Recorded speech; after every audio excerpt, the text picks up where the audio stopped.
Je peux avoir mon... Voilà. Bon, excusez-nous de ce léger retard, il y avait un petit problème technique. Donc, bienvenue à la Cité des Sciences pour cette 5e projection débat sur les métiers de la maintenance industrielle, des transports et des infrastructures. Les métiers de la maintenance manquent de candidats. Là où il y a des machines, on a besoin de maintenanciers. Ces professions très techniques sont devenues indispensables à la bonne santé des entreprises, autant dire que les débouchés ne manquent pas. Outre les 68 000 salariés déjà en poste et les 3 500 emplois pourvoirs en permanence dans la maintenance des matériels, engins agricoles, travaux publics, manutention, parcs et jardins, l'immobilier, les transports ou encore l'informatique sont également de gros recruteurs. Les professionnels de la maintenance doivent remplir un triple objectif: détecter, anticiper et rétablir les pannes. Reste à choisir sa voie. Entretien d'un bâtiment, d'un véhicule, de machines de production. Ces opérations sont réalisées, selon le cas, en atelier ou chez le client et regroupent une multitude de métiers, du simple mécano à l'ingénieur. Elles peuvent exiger une intervention rapide afin de permettre la reprise de l'activité interrompue. Les recruteurs recherchent des profils maîtrisant les différentes technologies mécaniques, électroniques, informatiques, hydrauliques, commandes numériques. Des postes de technicien maintenance attendent les titulaires d'un CAP, certificat d'aptitude professionnelle, ou d'un bac pro. La promotion interne leur permettra d'évoluer par la suite. Au niveau bac plus 2 à bac plus 5, BTS, brevet de technicien supérieur, licence professionnelle, diplôme d'école d'ingénieur, les diplômés exercent des responsabilités qui portent sur les aspects techniques, réglementaires et organisationnels et humains. Donc la première partie de la séance vous présentera des métiers de la maintenance industrielle, la deuxième la maintenance des véhicules et la troisième la maintenance aéronautique. Nos invités témoigneront de leur expérience et répondront à vos questions posées dans la salle et par nos auditeurs connectés. Cette séance, du fait du plan Vigipirate, comme la dernière séance, effectivement vous êtes dans la salle, mais en principe il y a des collèges qui sont connectés et qui posent des chats que que Audrey recueillera et nous en fera part. Alors je vous présente nos invités. Donc, monsieur, alors attendez, je prends mon Jean-Jacques Savilla, monsieur Martignon, que j'écorche pas les noms, donc du CFA Transport Logistique, monsieur Desenfants de la société Olympus, hein, qui ne fait pas que des appareils photo, il vous expliquera ça, justement. Madame Aurore Deligny-Bourgault de l'agence de recrutement du matériel à la SNCF. Monsieur, ça y est, j'ai oublié votre nom. Monsieur Béard, Daniel Béard, qui est de Air Emploi, hein, site dédié au métier de l'aéronautique. Monsieur... J'écorche les noms. Monsieur Laurent Giudici, professeur de maintenance industrielle au lycée professionnel Chenevière-Malizieux, hein, qui est un lycée spécialisé dans la mécanique, la maintenance et tout. Et madame Audrey Guerrero du site Job IRL, qui va vous en parler un petit peu, hein, vous présenter Job IRL qui travaille en partenariat sur cette séance. C'est allumé en principe. Oui, bonjour à tous. Donc je suis Audrey Guerrero, Community Manager pour le réseau social Job IRL, donc qui est un réseau social professionnel pour l'orientation des 14-25 ans. Donc je suis chargée en fait de faire grandir la communauté de jeunes et de professionnels. Voilà, on est déjà 13 000 membres depuis la création de Job IRL, hein, il y a 1 an et demi. Donc voilà, on grandit, on grandit.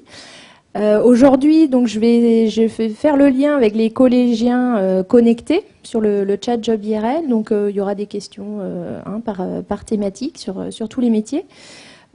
Juste pour vous dire que sur Job IRL, en fait, vous pouvez découvrir 840 métiers répartis sur 47 secteurs d'activité. Voilà, donc il suffit de vous inscrire, hein, c'est gratuit, autant les jeunes, les professionnels. Vous pouvez échanger ensemble sur les formations et les métiers.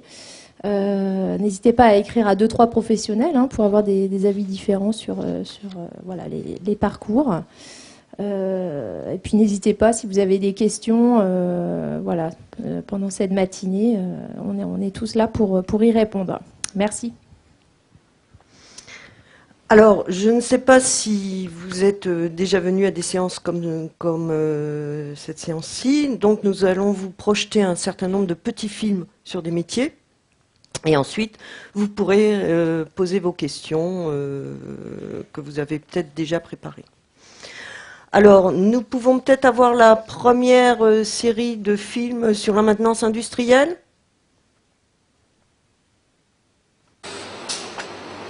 Je m'appelle Marianne Rikowski, j'ai 36 ans, je travaille en tant qu'électricien de maintenance. J'ai fait un BEP électrotech, je suis titulaire d'un bac pro EIE. On travaille sur des machines à usinage grande vitesse. Mon métier consiste à de la maintenance préventive, donc par exemple refaire des points robots, contrôler qu'ils sont bons. Il y a aussi la maintenance curative, lors d'une panne, remplacer une cellule ou un contacteur, divers organes électriques. Le matin, on arrive, on fait un briefing avec les techniciens, responsables d'unité, chef d'équipe, qui lui nous passe en revue tous les soucis qu'il a, que ce soit au niveau qualité, au niveau panne et au niveau signaux faibles. Ce que nous on appelle les signaux faibles, c'est des machines qui montrent des défauts mais sans réelle panne. On va dire le régleur il est obligé de venir redémarrer sa machine, il va le faire 3 fois, au bout de la 4e fois il va passer un bon. Donc on passe en revue tout ça et en fonction de ça on a du travail à titrer. Les difficultés dans le métier, c'est qu'il y a beaucoup de technologie. Il y a les robots, le vissage, les variateurs, il y a différents types de variateurs, différentes marques qui n'utilisent pas les mêmes logiciels, donc après il y a beaucoup de logiciels à connaître. Alors moi je suis quelqu'un qui aime beaucoup bouger, donc c'est le dépannage. Le préventif, on reste sur place, que le dépannage, déjà il faut trouver la panne, il y a du monde autour, c'est très speed, c'est très... Il y a la pression, mais c'est un défouloir on va dire. Si on n'aime pas bouger, c'est pas de la maintenance qu'il faut faire, quoi. Parce qu'il faut être speed, dans la mesure où quand il y a une panne, à chaque minute d'arrêt, on perd de la pièce, donc on perd de l'argent. On travaille beaucoup en binôme, un électricien, un mécano, donc l'avantage en travaillant comme ça, c'est que le mécanicien voit sa façon de voir la machine, on voit la note. En remettant les choses ensemble, on comprend bien les choses. Donc aimer travailler en équipe, ça fait beaucoup.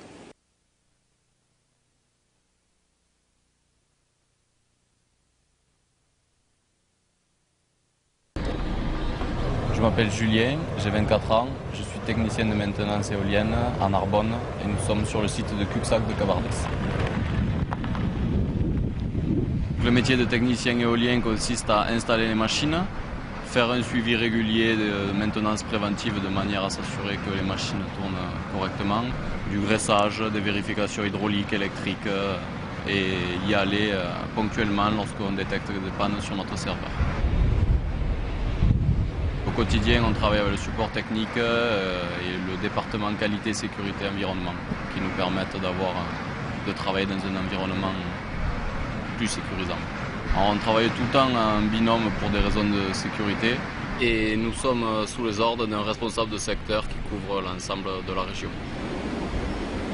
J'ai passé un BTS maintenance industrielle sur 2 ans et durant ces 2 ans, j'ai appris les bases de l'hydraulique, la mécanique, l'électronique, le pneumatique. Je pense que pour faire ce métier, il faut être minutieux dans le but de faire toujours du travail de qualité, vigilant au quotidien et très consciencieux à ce qu'on fait et mettre un point d'honneur à l'aspect sécurité parce que travailler tous les jours à 80 mètres de haut avec la proximité de la haute tension, il faut faire très très attention. Et ensuite, je pense qu'il faut avoir un bon esprit d'équipe parce qu'on travaille toujours en binôme. Il faut réfléchir à tout ce qu'on fait pour nous et pour le binôme. Chaque geste que l'on a peut avoir des conséquences pour l'autre. Ce qui me plaît dans ce travail, c'est le fait de découvrir chaque jour de nouvelles technologies, d'enrichir mes connaissances techniques, la pluritechnicité des machines. Et le deuxième gros point pour moi, c'est le cadre de travail. Travailler dans la nature, pour moi, c'est ce qu'il y a de mieux. J'ai l'avantage de travailler tous les jours à l'extérieur et sur des sites différents qui couvrent notamment l'ensemble du sud de la France et tout particulièrement le Languedoc-Roussillon. Mais ça peut se retourner contre nous parce qu'on est tributaire du climat et quand il y a de la pluie, de la neige ou énormément de vent et des températures négatives, les pannes n'attendent pas et il faut qu'on y aille. Donc c'est vrai que ça peut être un inconvénient. Depuis peu, on m'a proposé un poste de chargé de planification que j'ai accepté. Et je suis responsable maintenant de la planification des gros chantiers et des maintenances préventives. Je compte faire ce métier-là encore pendant quelques années pour m'améliorer et devenir chef de région un jour.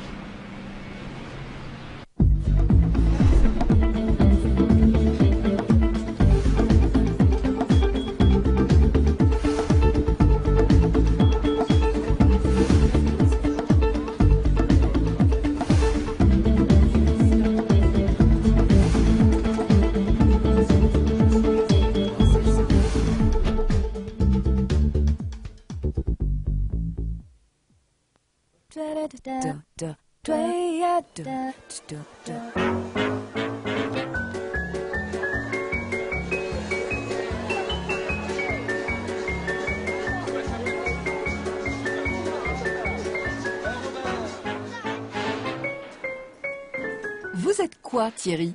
Nous, on est un petit peu les gardiens de la nuit. C'est-à-dire? On a 12 attractions sous notre responsabilité. Donc ces 12 attractions-là, il faut que dans la nuit, toutes les maintenances préventives soient faites pour que l'ouverture ne soit pas retardée.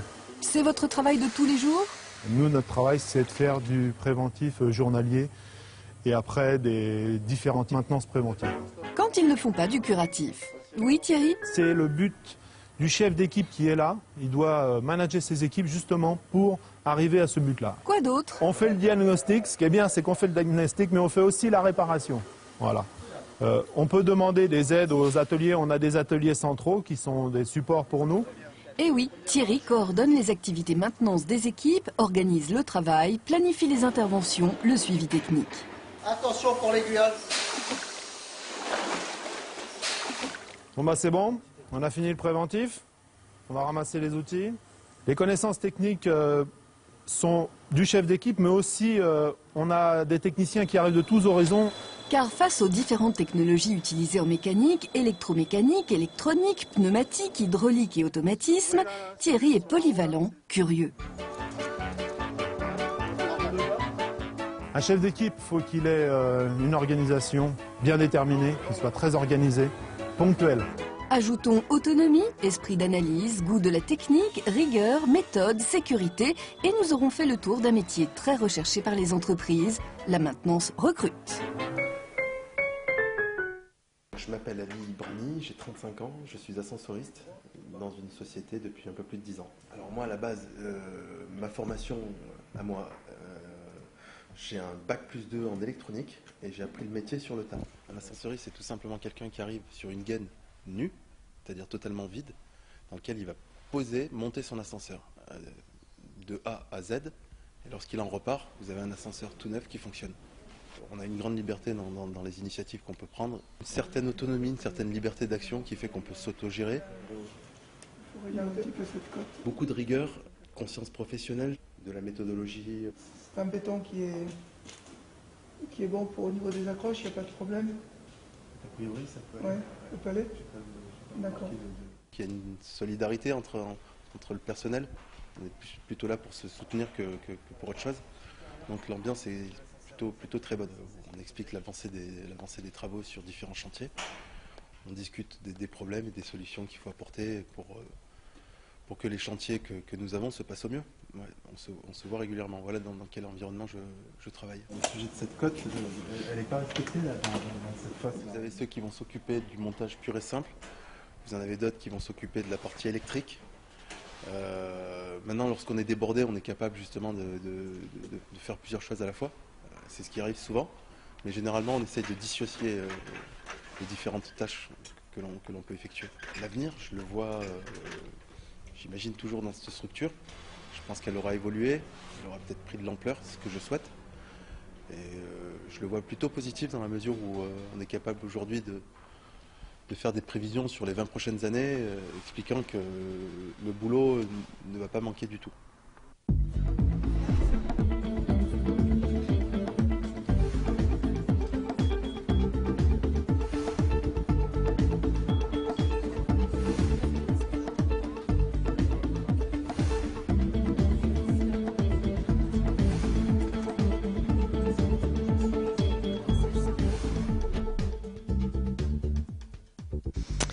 Alors voilà déjà une première série de métiers. Qui veut parler de ces métiers? Monsieur Judici, peut-être. Bonjour à tous. Je suis Monsieur Judici, je suis professeur au lycée Chennevières-Malezieux, dans le 12e, et je suis professeur de maintenance. Donc ce qu'on a vu dans ces petits films, ça montre que les gens de maintenance ont affaire à tous les métiers. Que ce soit au niveau des avions, vous verrez avec mes collègues tout à l'heure, au niveau de la SNCF, au niveau des trains, mais aussi au niveau de la RATP, que ce soit les bus, les métros, tout ça, il y a des agents de maintenance qui, toute la journée ou le soir, réparent les différentes machines. Nous proposons au sein de notre lycée un bac pro, donc c'est en 3 ans, après la 3e. Voilà. Et à l'issue de ce bac pro, certains élèves continuent sur des BTS, soit en maintenance, soit dans d'autres domaines, car la maintenance, c'est tellement pluridisciplinaire, c'est-à-dire qu'on apprend tellement de choses qu'on peut après évoluer sur d'autres spécialités. Voilà. Alors ce bac pro, précisons un petit peu quel est le bac pro, MEI? Alors c'est le bac pro MEI, qui signifie maintenance des équipements industriels. Qui est très polyvalent. Bah, comme la maintenance, c'est-à-dire qu'on apprend à la fois l'électricité, le pneumatisme, l'automatisme. Donc on apprend à réparer un peu dans tous les domaines. Y a-t-il des questions dans la salle déjà par rapport à ces premiers métiers? Alors, ce qu'il faut préciser, c'est que ces métiers sont ouverts aussi bien aux filles qu'aux garçons.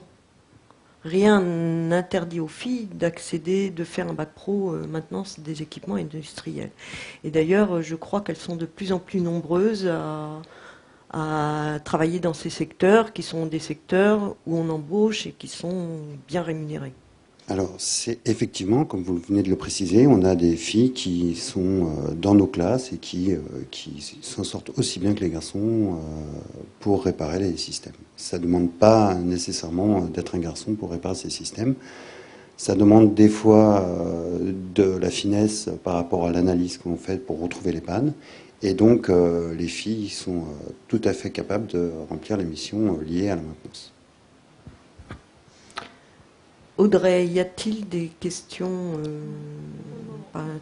On va passer à la deuxième série en maintenance industrielle et on en reparlera plus longuement après. On peut...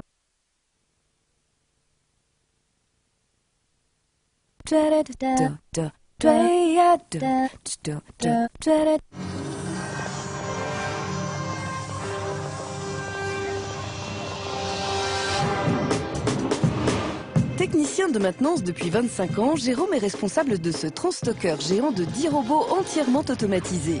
C'est une sacrée responsabilité, non? Oui, que toutes les machines marchent au top. On fait aussi bien de la mécanique, de l'électricité et de l'automatisme. J'ai effectué 2 dépannages, un sur une machine à accumuler les boîtes. Et le deuxième? Et le deuxième dépannage, c'était un problème sur un automate programmable. Où j'ai vérifié le bon fonctionnement des cartes d'entrée et de sortie ainsi que le processeur. Et vous aviez besoin de l'ordinateur? Oui, absolument, parce que pour effectuer un diagnostic sur des automates, on a besoin de l'ordinateur. Réparer les pannes et mieux les prévenir et contrôler les matériels et encore mieux optimiser leur sécurité et leur performance en vue de réduire les coûts, telles sont les missions du technicien de maintenance. À la maintenance, ça ne souffre pas la médiocrité, si j'ose dire. Il faut être rigoureux, il faut avoir une capacité d'analyse cohérente, et puis c'est tout, quoi. Avec des bases techniques importantes. Qu'est-ce qui vous motive, Jérôme? C'est de voir la technicité évoluer. C'est toujours bien de voir des machines évoluer, des nouvelles machines.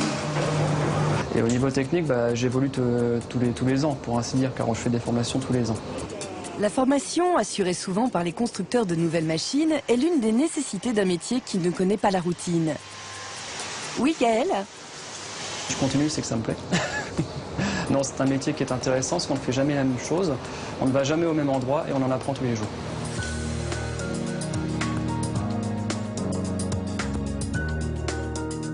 Oui, je l'aime, mon métier, oui. Parce que c'est varié et on est satisfait quand la machine marche. C'est une passion, oui. Merci Jérôme, aujourd'hui responsable de zone, comme Gaël peut un jour prétendre devenir chef d'équipe, responsable en fabrication ou en qualité. Ajoutons enfin qu'indispensable dans tous les secteurs industriels, la maintenance recrute.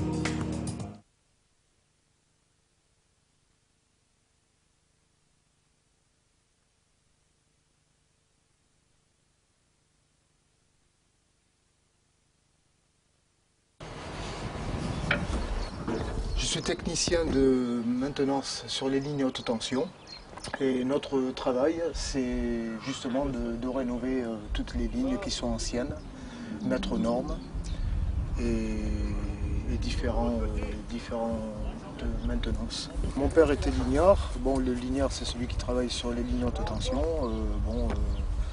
D'autre part parce que je l'ai vu travailler, bon, ça me plaisait de travailler en hauteur. Donc j'ai choisi de faire ce métier. Là, c'est une vieille ligne, bon, on la met aux normes.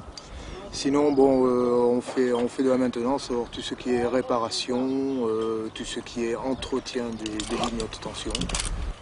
Là, en fait, bon, c'est un harnais. Ensuite, ça, c'est l'appareil qui sert à monter sur la ligne de vie, la corde qui a été installée pour grimper sur le pylône. Et ensuite, bon, différentes longes pour pouvoir m'assujettir. L'avantage de travailler dans cette profession, c'est que bon, on est constamment en plein air. L'inconvénient, en hiver, il fait un peu plus froid, donc on est mieux dans un bureau au chaud, quoi. Sinon, bon, c'est un métier qui est assez physique, donc on arrive à entretenir notre forme. En fait, bon, le matériel d'équipement, quand il est en place depuis une trentaine d'années, bon, il commence à rouiller, il commence à s'user, donc bon, c'est un entretien normal que nous faisons. Demain, bah, ça dépend de ce que je veux faire. Bon, par exemple, si c'est à EDF, bon, on peut toujours aller dans des services, soit pour les rénovations, bon, tout ce qui est maîtrise d'œuvre pour les lignes haute tension, surveillant de travaux, travailler dans les postes de transformation.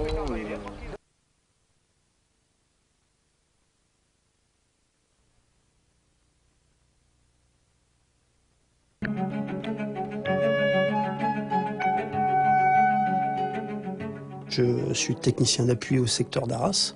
Je fais partie de l'infrapôle nord-européen. Technicien d'appui, c'est un métier polyvalent.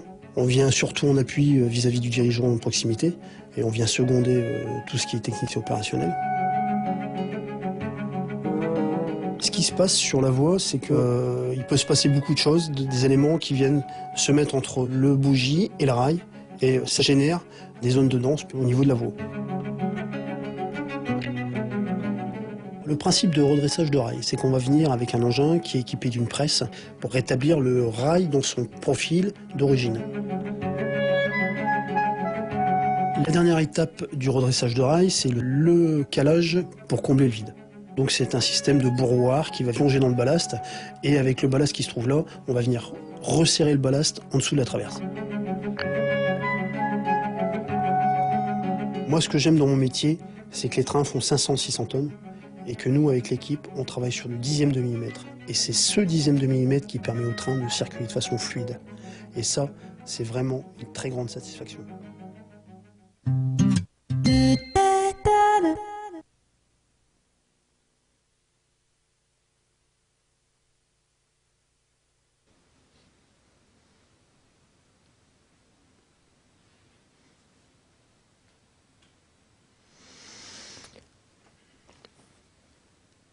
Alors, vous voyez déjà dans ces métiers, il y a déjà quelque chose que vous pouvez remarquer, c'est que les métiers sont extrêmement variés, qu'il y a des métiers qui sont très physiques quand même. Hein. On a vu les maintenance éolien, maintenance des lignes haute tension, opérateur voie ferrée, sont des métiers effectivement qui demandent à être un peu sportifs, dirons-nous. Hein. Madame Deligny, est-ce que vous voulez nous parler un petit peu des métiers de la SNCF, justement, par rapport aux maintenance matérielle? Oui. Oui, alors les métiers en fait de la maintenance chez SNCF, en fait, il y a différents corps de métiers pour les personnes qui sont en maintenance. On a la maintenance, comme vous avez vu, la maintenance des voies, donc de l'infrastructure. Il faut savoir que c'est des métiers très difficiles, enfin difficiles dans le sens où on n'a pas le droit à l'erreur déjà, parce qu'il faut savoir que sur nos voies, les voyageurs y passent, donc il faut vraiment être consciencieux. Respecter les référentiels, c'est un travail en fait qui est aussi beaucoup à l'extérieur, tout ce qui est maintenance des voies. On a ensuite, dans la maintenance, on a aussi la maintenance des véhicules, donc la maintenance des trains. Où là, on en parlera après, oui. ça. C'est dans la deuxième série. Non, mais je veux dire, en fait, oui. voilà, c'est qu'en maintenance chez SNCF, enfin voilà, il y a différents corps de métier. Concernant la maintenance des voies, en fait, ça vous concerne, pardon, un peu moins. Ça vous concerne un peu moins. Il faut savoir en fait que pour travailler en maintenance des voies, on propose des bacs pro seulement à partir de 18 ans. Parce qu'on a un référentiel, enfin on a des habilitations sécurité où il faut être majeur. Mais globalement, en fait, après un bac pro sortie 3e, vous pouvez intégrer chez SNCF des métiers de l'infrastructure. On a aussi, en fait, dans le métier de l'infrastructure, en fait, la dominante mécanique, comme vous avez vu, en fait, remplacement, redressement de ballast, remplacement de voies, tout ce qui est aiguillage, en fait, voilà, travailler sur l'aiguillage au niveau mécanique. Mais on a aussi tout ce qui est signalisation, où là, on rentre plus dans tout ce qui est domaine électrique, électrotechnique. Et on a aussi la maintenance des caténaires, donc comme la personne qui travaillait sur les lignes à haute tension, c'est exactement la même chose, mais c'est les lignes haute tension pour faire fonctionner les trains. Voilà. Qui veut rajouter quelque chose là-dessus? Oui, monsieur Desenfants. Bonjour à tous. Moi, je travaille chez Olympus. Olympus, c'est une société japonaise qui fait notamment des appareils photo, hein, comme le disait Elisabeth, mais également de l'endoscopie médicale et industrielle. L'endoscopie médicale, ça sert à soigner les gens, notamment par des coloscopies, où voilà, on intègre, où on ingère des endoscopes pour nous soigner. Mais pour cela, il faut aussi réparer ces endoscopes. Donc nous, on recrute des techniciens de maintenance qui viennent généralement de l'optique ou de la microélectronique, micromécanique. Donc on recherche, et on l'a vu à travers les films, des gens consciencieux, méticuleux, parce que vous l'avez vu à travers tous ces métiers-là, il y a de la réparation curative et préventive, et en l'occurrence encore plus dans les industries de santé où on s'occupe des patients, donc des soins à fournir. Donc sur ces métiers-là, on identifiera des personnes et des jeunes recrues qui auront une dextérité, une minutie particulière. Donc ça, c'est... Excusez-moi, monsieur Desenfants, je vais vous couper. Justement, on va peut-être regarder la dernière série de films par rapport à ça qui parle plus de ces métiers-là. Et monsieur Béard, vous pourrez nous en parler aussi.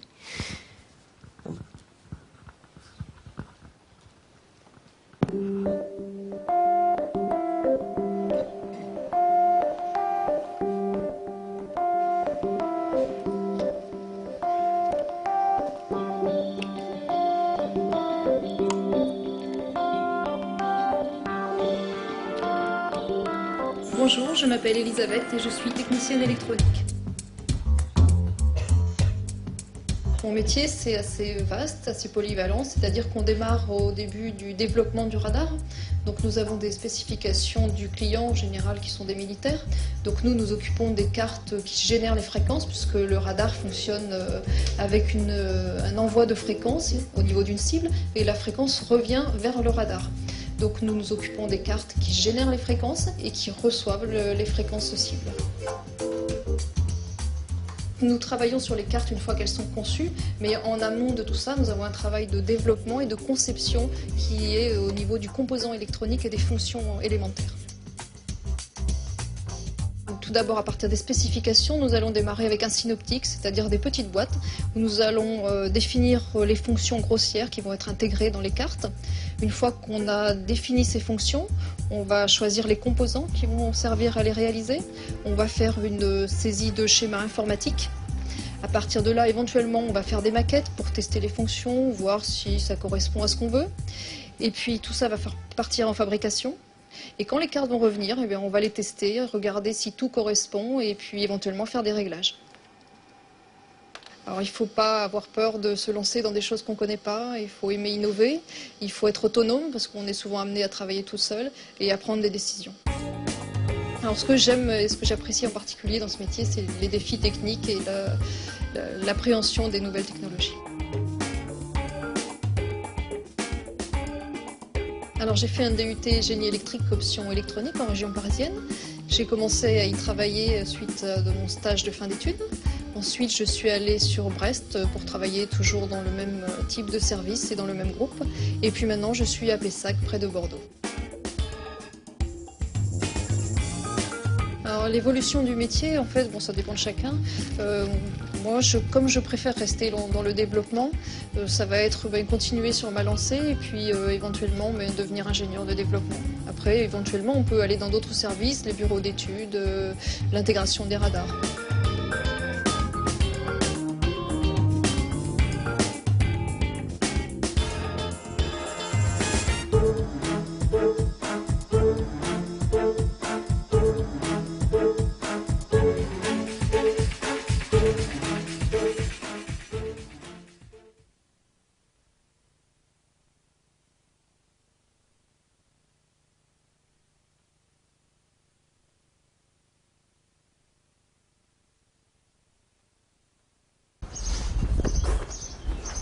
Un micro-technicien, aujourd'hui, c'est quelqu'un qui travaille dans le petit, hein, en fait, dans tout produit ou en sous-ensemble qui peut tenir dans une main. Les professionnels qui font appel à nos services sont les professionnels dans le milieu hospitalier, donc les ingénieurs, les techniciens biomédicaux. Donc ils nous envoient leur matériel endoscopique. Par exemple, je vais vous donner un exemple, c'est un endoscope, c'est ça. Hein, ça c'est un laparoscope, une discipline cystoscopie. Donc en fait un endoscope c'est un tube où est logée une fibre, hein, une fibre endoscopique et un ensemble optique hein, avec des lentilles. Ce qui peut arriver c'est de la casse de lentilles par exemple, voilà, des bris de lentilles. Donc nous ici on est amené à les remplacer et les réparer. J'ai commencé par une voie mécanique, en fait, c'est une mécanique générale. Et après, je me suis aperçu qu'en fait, il y avait d'autres métiers. Et puis les microtechniques, c'était une discipline où on touchait à tout. Et c'est pour ça que je me suis lancé là-dedans. J'ai fait un bac micro et puis un BTS microtechnique. Ce qui m'intéresse, c'est que du jour au lendemain, je peux m'attacher à autre chose. Donc aujourd'hui, je peux faire de la fabrication. Et aussi, je peux m'initier dans l'étude.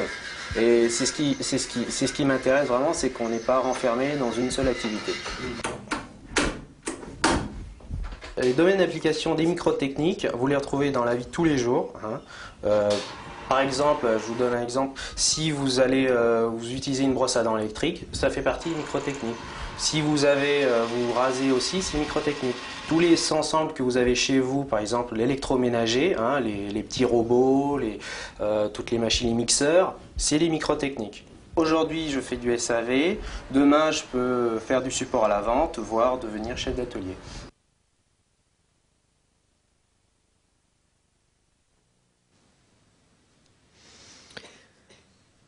Voilà, alors les métiers de la maintenance industrielle, on va peut-être demander à Monsieur Béard de nous parler de ce métier très pointu. Enfin, on va faire un lien, en fin de compte. Bonjour à tous, hein, Daniel Béard, je travaille pour Air Emploi. Il y a un site airemploi.org, vous pouvez tous aller visiter.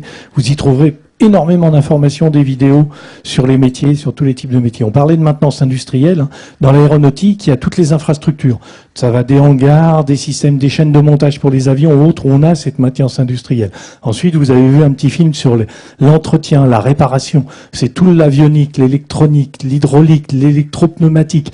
Tout ça existe dans les avions et dans tous les systèmes assistés. On parlait de micro-informatique. Dans les avions aussi, on a des systèmes. On embarque des antennes chirurgicales.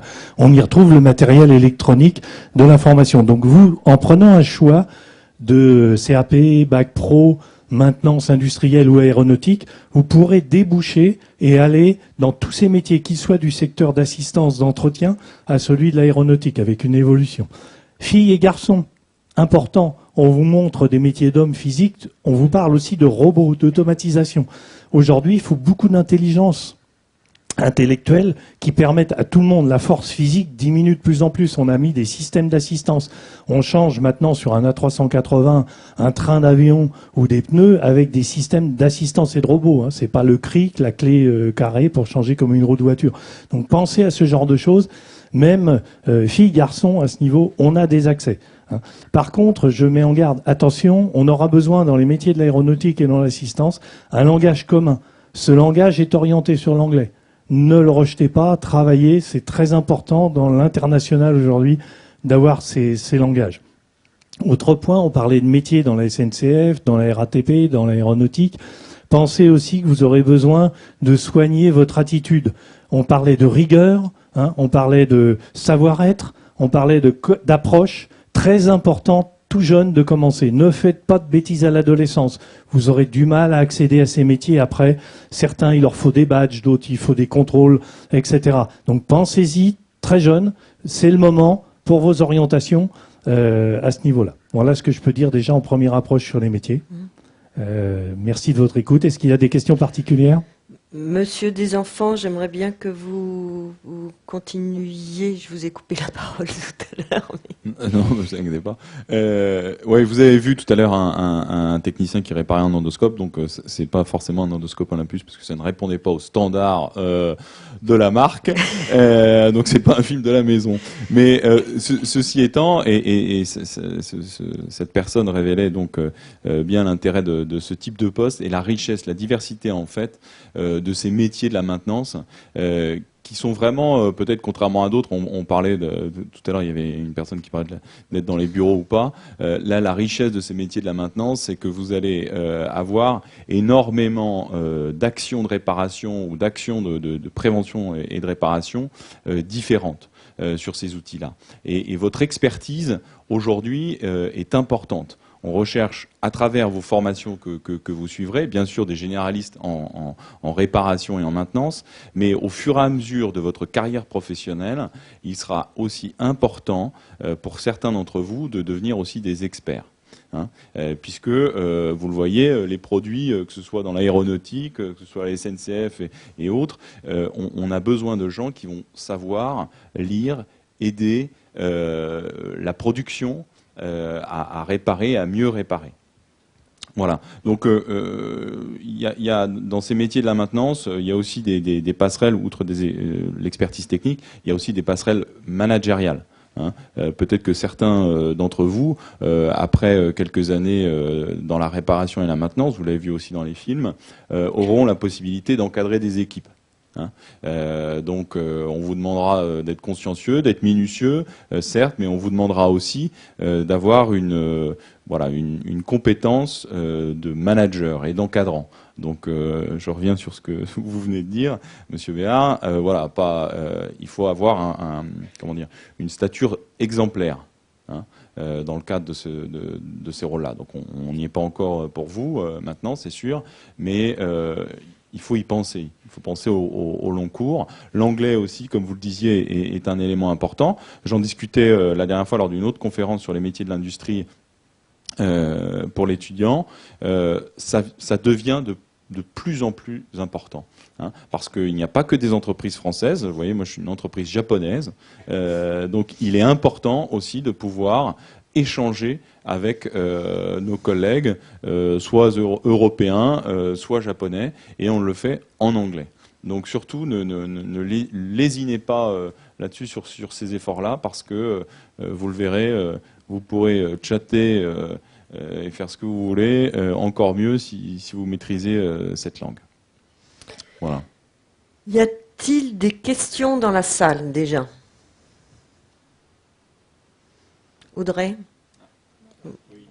Une question là-bas? On peut avoir un micro?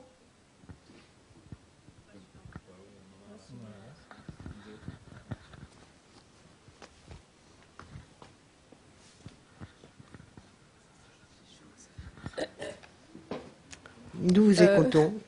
Quelles formations sont nécessaires pour faire votre métier? À qui posez-vous la question? À Monsieur des Enfants. Alors je le disais tout à l'heure, de bac pro à BTS microélectronique ou optique. Hein, ça c'est des formations vers lesquelles nous recrutons aussi. Hein, et puis il y a aussi des aspects un peu plus généraux, mais tout ce qui est industrie de la santé dont nous faisons partie, là on ira regarder aussi tout ce qui est biomédical, mais expérience technique évidemment là-dedans. Alors il faut savoir qu'il existe un bac pro microtechnique, hein, qui effectivement est une bonne entrée et vous permet d'aller sur un BTS justement conception microtechnique. Un autre point aussi, pensez à l'alternance. Énormément d'entreprises ont un intérêt à prendre des élèves ou des jeunes qui se forment en entreprise. Hein. Après un bac pro, très souvent, on peut rentrer en alternance. On pourrait vous le dire, selon les modes d'enseignement, c'est 3 jours, 2 jours, une semaine, des fois 15 jours, selon les écoles, selon les domaines. Et vous pourrez en même temps avoir un apport financier, ça permet d'avoir des fois une partie d'autonomie, ça aide les familles aussi, mais pensez-y. Et puis en plus, vous commencerez à être valorisé dans l'entreprise. Ça vous permettra pour aller après, dans l'encadrement plus tard, de connaître les différentes étapes des métiers, différents secteurs où vous pourrez choisir, développer, passer de la maintenance industrielle à l'aéronautique, à d'autres secteurs, etc. Cette variété vous permettra d'avancer, de progresser, d'avoir une évolution. Et c'est assez recherché aujourd'hui dans les entreprises, pour dire même beaucoup, surtout dans le secteur industriel où on aime bien des gens qui ont commencé à appréhender ce domaine de l'entreprise qui n'est pas celui de l'enseignement. On quitte le collège, le lycée, et après on peut se permettre de se développer et on peut reprendre des études. Hein. En parallèle, on peut arrêter cet enseignement, obtenir un BTS, un DUT, une licence pro, arrêter, travailler et reprendre. Personnellement, j'ai travaillé dans la maintenance industrielle d'abord, je suis rentré dans l'enseignement, j'ai fait de l'aéronautique, ensuite j'ai passé un diplôme d'ingénieur aux arts et métiers le soir.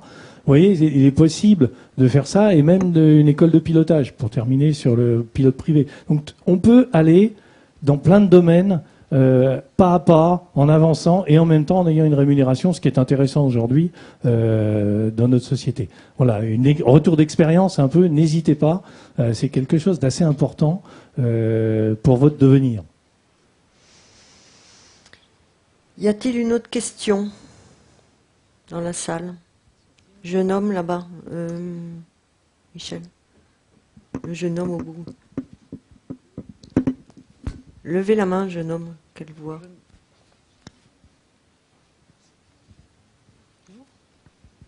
Non. C'est qui? Non, vous n'avez pas levé la main? Allez, soyez pas non. Très timide. Audrey, avons-nous des questions en ligne? Pas pour le moment. La maintenance les laisse pantois. Alors, nous allons passer à un autre type de maintenance, qui est la maintenance des véhicules, que vous connaissez un petit peu mieux. Nous pouvons avoir la première série de films, s'il vous plaît?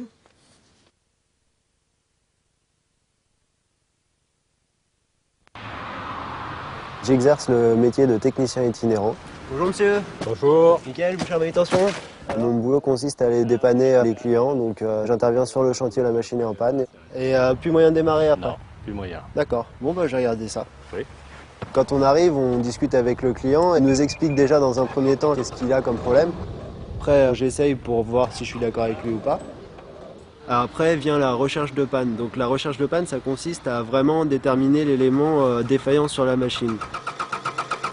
Sur une intervention, mon objectif, c'est vraiment de trouver la panne le plus rapidement possible. Il faut que le client il attende pas après la machine ou au moins que la machine ne bloque pas un chantier.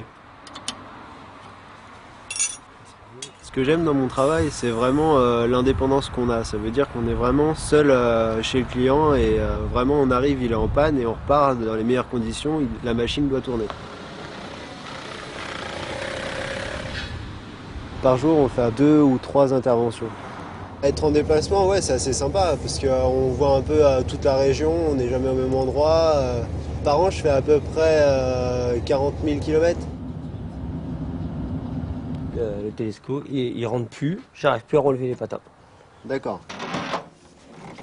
Le symptôme de la machine ne donne pas l'élément défaillant.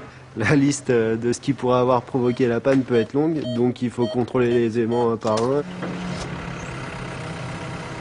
Le bras rentre bien. Par contre, on a bien un problème au niveau des stabilisateurs. Donc là, il va falloir que je branche l'ordinateur pour voir ce qui se passe sur la machine. D'accord. On travaille en permanence en liaison avec la marque. On leur remonte les éventuels défauts, les usures prématurées. Les qualités essentielles, c'est de la patience, de la réflexion. Bien souvent, les recherches de panne sont assez longues et c'est assez complexe quand même. Il y a des moments de grande solitude, quand on est en train de rechercher une panne et qu'on n'arrive vraiment pas à voir d'où ça vient. Par contre, quand on trouve, on a déjà la joie d'avoir trouvé la panne et en plus on a la satisfaction du client qui est vraiment très sympa à avoir. La panne, en fait, c'était le pressostat débranché, sûrement dû à la tôle qui est tombée sur les flexibles et qui a tiré sur la prise. J'ai fait un bac STI génie mécanique, option motorisation. Après, j'ai fait un certificat de qualification professionnelle en 2 ans. Donc c'est un partenariat entre un constructeur, un concessionnaire et une école. Actuellement, je travaille sur des engins de travaux publics et de manutention, mais j'aurais aussi pu travailler sur du matériel agricole. Après cette formation, j'ai tout de suite trouvé du travail puisque le concessionnaire qui m'a fait faire cette formation m'a tout de suite embauché.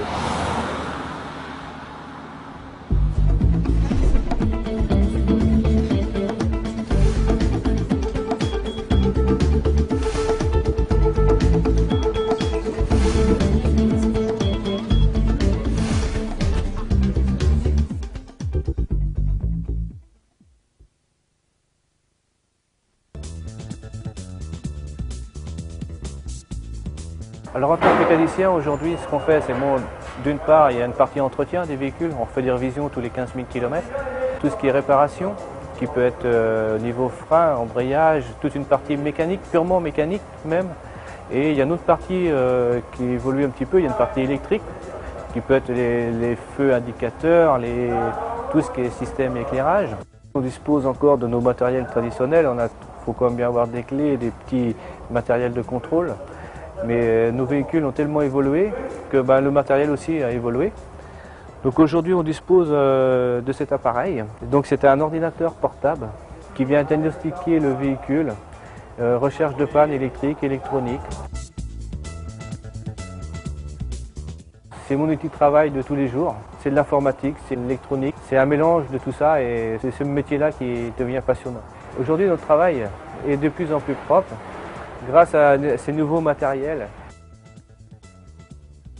Ce que j'adore comme panne aujourd'hui, c'est le véhicule ne démarre pas du tout. Il y a tout un ordre de contrôle à réaliser. Et à partir du moment que le véhicule ne démarre pas et qu'à un certain moment vous trouvez une panne, que le véhicule démarre, c'est quelque chose de magique. Il faut être observateur et surtout il faut être minutieux parce qu'on travaille quand même sur des organes de sécurité. On peut mettre en danger certaines personnes, donc il faut surtout être rigoureux dans son métier. Aujourd'hui les filles peuvent devenir mécaniciennes, ceci grâce à l'électronique. Moi ce que je veux c'est rester au contact du véhicule, toujours être à la pointe du progrès, toujours se former, se remettre en question.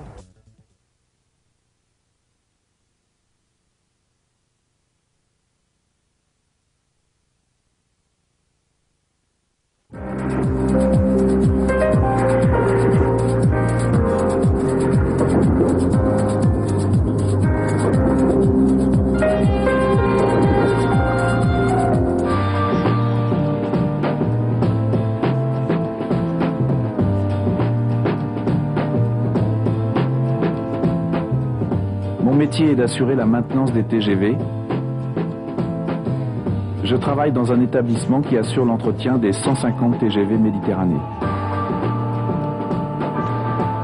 Nous intervenons régulièrement sur des TGV en révision, mais aussi de manière ponctuelle sur des pannes. Pour réviser entièrement un TGV, il faut 3 jours complets, et la révision intervient tous les 6 mois environ. Notre établissement fonctionne en relais d'équipe, et nous pouvons accueillir une dizaine de TGV répartis dans 2 ateliers. Chacune des interventions faites sont listées, et nous pouvons ainsi connaître exactement l'évolution des différents chantiers. Je travaille avec une équipe de 8 personnes. Nous nous occupons sur les TGV des différentes commandes qui fonctionnent grâce à l'air comprimé, comme les essuie-vitres, les portes, les suspensions, les freins et les alarmes. Les enjeux sont de respecter les délais donnés et de faire en sorte que les TGV roulent en toute sécurité. Nous travaillons dans un environnement à risque. Il faut donc faire attention à soi-même et aux autres. Je suis entré à la SNCF suite à un stage en interne, avec le statut de travailleur handicapé. Je n'aurais pas pensé trouver un travail qui me corresponde autant.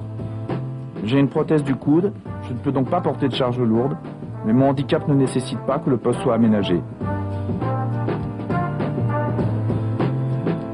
Ce que j'aime dans mon métier, c'est la diversité, le travail manuel et l'esprit d'équipe. Et je tire une certaine fierté à travailler sur les TGV. Oui, Johan, tu peux tirer une alarme? Je peux faire le test alarme. Merci.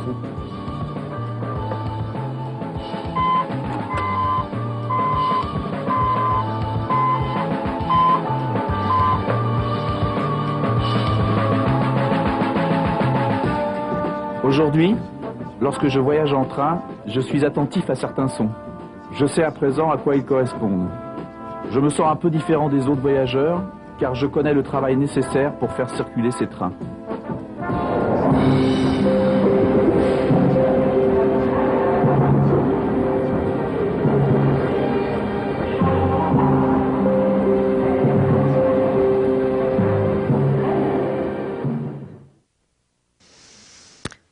Voilà. Madame Deligny, un petit mot sur ce dernier film, peut-être? Alors, comme vous avez pu le voir, en fait, et ce qu'avait expliqué un intervenant tout à l'heure, c'est qu'en maintenance, qu'on soit fille, garçon ou même personne en situation de handicap, les choses sont faites en fait pour vous aider dans votre quotidien. Donc on a des agrès en fait, comme par exemple vous avez vu des ponts qui aident à prendre une pièce d'un certain poids en fait pour la mettre. Enfin voilà, il n'y a pas voilà. Et pour travailler dans tout ce qui est maintenance des trains, comme on l'a vu, ça va du préventif au curatif. Il faut respecter les délais, les procédures. Mais également, comme le disait aussi un intervenant tout à l'heure, nous proposons des alternances à partir de Bac Pro, donc MEI et LEC, pour pouvoir en fait capter des personnes qui ont le potentiel de la maintenance et les former sur nos métiers. Donc c'est des formations assez qui sont comment je pourrais dire, assez valorisante, sachant que derrière, en fait, on peut continuer ses études ou décider de travailler. Il faut savoir, en fait, qu'à l'heure actuelle, avec la crise économique, en fait, moi qui travaille dans le recrutement, en fait, on se rend compte qu'on a énormément de mal à capter ce genre de personnes au profil maintenance. Alors que c'est des métiers qui apportent justement qui apportent du travail et en même temps en fait sur lesquels on peut évoluer. Justement, est-ce qu'on peut rappeler effectivement les qualités qu'il faut pour être un bon maintenancier, si je peux dire? Il faut une certaine dextérité quand même, parce qu'il faut des connaissances entre guillemets techniques. Donc avoir aussi un esprit d'équipe, parce que souvent en fait on n'est pas seul à travailler en maintenance. On a les personnes qui utilisent les machines ou véhicules en fait, donc il faut pouvoir travailler en interaction avec eux. C'est un métier qui est parfois difficile en fait du fait que soit on est en atelier ou dehors, donc il faut quand même avoir ça à l'esprit. Être curieux peut-être? Aussi, parce qu'en fait, c'est vrai qu'on recherche des pannes.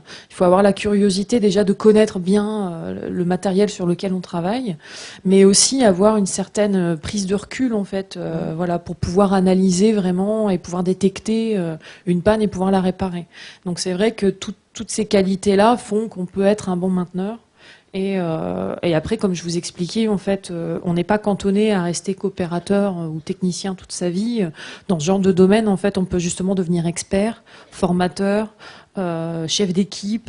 On peut même reprendre des études pour devenir ingénieur. Donc, il y a vraiment beaucoup de possibilités dans ce genre de métier et qui, malheureusement, actuellement, en fait, sont un peu méconnus et comme j'expliquais, en fait, c'est vraiment des métiers où on recrute. Beaucoup d'entreprises recrutent dans ce genre de domaine, donc il ne faut pas hésiter à se lancer. Voilà, c'est... Monsieur Béard, vous vouliez ajouter quelque chose? Un petit point en qualité, on vous demandait, hein, c'est la rigueur. Vous l'avez entendu, dans chaque film, ça ressort. Rigueur et autonomie. La rigueur. Alors, faut pas que ça fasse peur. Hein. On n'a pas le droit à l'erreur, on entend parfois dans les vidéos ou autres, mais ça veut dire qu'on met en place des systèmes de contrôle. On apprend ça dans la partie scolaire. Hein. Je demandais tout à l'heure, il y a à peu près 50% du lycée, le collège, qui est en alternance. Hein. Donc, on apprend ces méthodologies. Comment acquérir cette rigueur? Comment acquérir on appelle ça des processus ou des procédés de contrôle. On s'autocontrôle comme vous faites à l'école. Hein. On vérifie, faute d'orthographe, grammaire, si j'ai répondu à toutes les questions. Bien là, de la même manière, on va vérifier ses tâches. On a des listes de contrôle. On a des supports. Quand on est en alternance, on a un référent, on a un maître de stage. On a des gens comme ça qui nous accompagnent. On a des systèmes de logiciels. Vous connaissez bien. Maintenant, on va taper sur des sites, sur des réseaux et autres. Et on a la décomposition, des notices. Tout ça aussi peut être en anglais, attention. Et puis on a des documents papier, on a des listes de contrôles à faire avant la remise en service, que ça soit dans l'aérien, dans le ferroviaire, dans la maintenance industrielle. Vous avez pu voir des essais à faire. Il y a tout un temps d'essais, des catégories. Tout ça, c'est pour éviter de laisser passer une erreur. On parlait dans l'automobile aussi, j'ai vu. La personne, il y a le risque. Quand on remet en service un avion, un train, une voiture, un ascenseur, etc., etc., il faut que ça fonctionne, on n'a pas le droit à la panne. On peut pas enfermer une personne dans un ascenseur. L'automobile, il n'est pas question d'oublier une pièce dans l'endoscope, je suppose pareil. Il faut pas que la lentille se brise dans le corps de la personne, etc. Le train, enfin, vous voyez, tous ces exemples et ces métiers de maintenance, et vous avez toutes les passerelles possibles. On va de l'automobile, on va dans la maintenance, on va dans le ferroviaire, et on peut aller dans l'aérien. J'ai personnellement, il y a pas très longtemps, reconverti des gens de l'automobile, Citroën Aulnay pour pas le citer, dans la région parisienne, pour revenir vers la maintenance aéronautique, mais aussi éventuellement dans le ferroviaire. N'ayez pas peur d'y aller, hommes, femmes, filles, garçons, on vous l'évoque. Hein. Les films sont souvent un peu déformés parce qu'on montre souvent des garçons dans l'attitude, mais même dans l'automobile, il vous le disait, l'ordinateur, l'apport des logiciels, l'apport de la robotique, des automatismes font que maintenant plus d'intelligence artificielle que de techniques masculines ou musculaires. Voilà ce que je voulais ajouter. Merci. Monsieur Giudici, vous pouvez peut-être ajouter quelque chose par rapport à ça?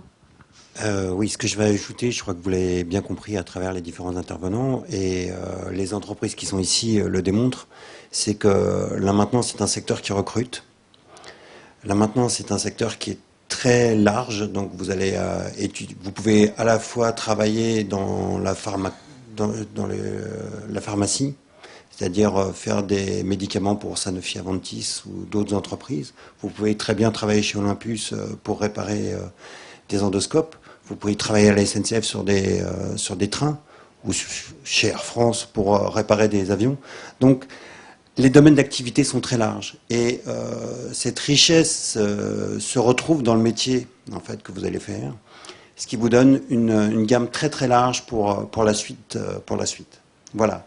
Donc, c'est pour ça qu'on peut avoir aussi une reconversion après.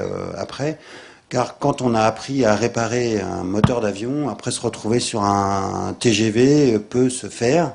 Il y a des formations qui se font en interne, qui durent 6 mois ou 1 an, mais on a suffisamment de recul par rapport au système pour pouvoir après évoluer, quelle que soit la technicité de l'élément devant lequel vous allez vous retrouver. Voilà. Je sais que c'est pas évident de trouver sa voie quand on est en 3e. De savoir ce qu'on veut faire par la suite, c'est difficile. L'intérêt de la maintenance, que ce soit la maintenance industrielle ou mes collègues qui sont sur les maintenances véhicules, c'est que la maintenance, c'est un domaine qui est très très large. Et donc, à partir de là, vous allez faire de l'électronique, vous allez faire de l'électricité, vous allez faire de la mécanique, du pneumatisme, de l'automatisme. Donc ça vous donne un panel technologique qui est relativement large et qui vous permet après, par la suite, de vous spécialiser au niveau des entreprises, mais aussi au niveau du cursus scolaire que vous suivrez par la suite. Si vous avez des questions, n'hésitez pas. Y a-t-il des questions dans la salle avant que nous passions à la deuxième série de la maintenance des véhicules? On peut avoir la deuxième série, s'il vous plaît?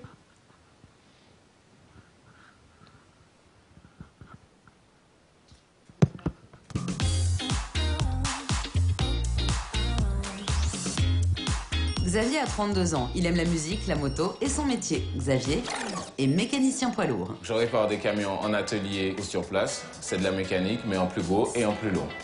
Un système de freinage de camion, c'est plus complexe que sur une voiture. Xavier est donc doué en mécanique et en électronique et il possède une bonne logique pour déceler les pannes. Par contre, ce qui n'est pas logique, c'est qu'on nous prenne tous pour des escrocs. Ah bah le pneu est mort, hein. Faut changer le moteur. Il y a des arnaqueurs, c'est sûr, mais comme dans tous les métiers. Mais s'il y a bien une chose que Xavier aime, ce sont les pannes. J'adore quand un camion ne démarre pas, c'est comme une énigme.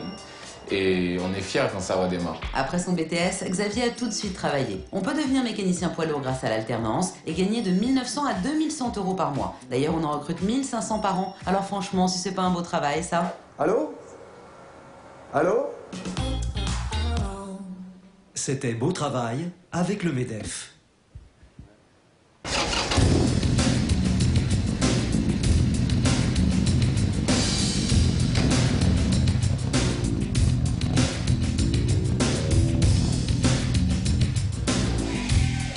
Mon métier, c'est mécanicien. Je répare des motos. Il faut tout savoir. Il faut savoir réparer tous les problèmes électriques, il faut savoir faire les problèmes mécaniques, il faut savoir réparer et régler les problèmes de tenue de route, les problèmes de châssis.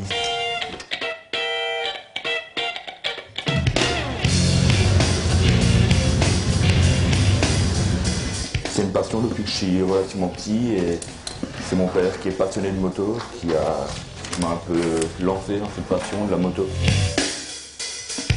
Là, nous devons changer les plaquettes arrière parce qu'il est arrivé au bout. On n'inverse pas les plaquettes. Il y a deux sens. Il y a deux sortes de plaquettes. Tu verras, les plaquettes sont différentes. C'est hyper motivant de voir rien que d'ouvrir le moteur, de voir ce qu'il y a dedans, de voir de quoi il est constitué, de savoir où est-ce qu'on peut encore rechercher pour que le moteur marche beaucoup mieux, pour qu'il soit plus sain à la conduite. C'est vraiment très passionnant à faire. Tu fais la pression, tu mets un casque, tu fais le tour. Il faut juste faire un petit essai vu qu'on a changé les plaquettes, c'est un des éléments de sécurité. Donc on est obligé de faire un essai.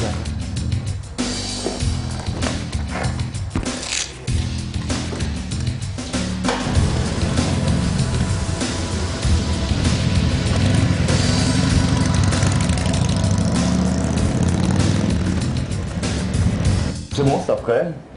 Et on peut rendre la moto au client donc.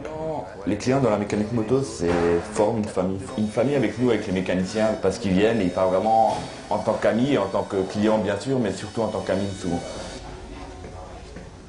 Un client en moto verra toujours sa moto en intégralité, de côté, derrière, devant. Parce qu'une moto n'a pas d'endroit caché vraiment. Pour moi, un moteur, ça me fait vraiment... Ça me fait chaud au cœur, ça me fait vraiment... savoir ce qui se trouve à l'intérieur surtout. C'est ça qui vraiment me passionne et qui me fait que je reste dans la mécanique et que j'aimerais bien continuer dans la mécanique moto.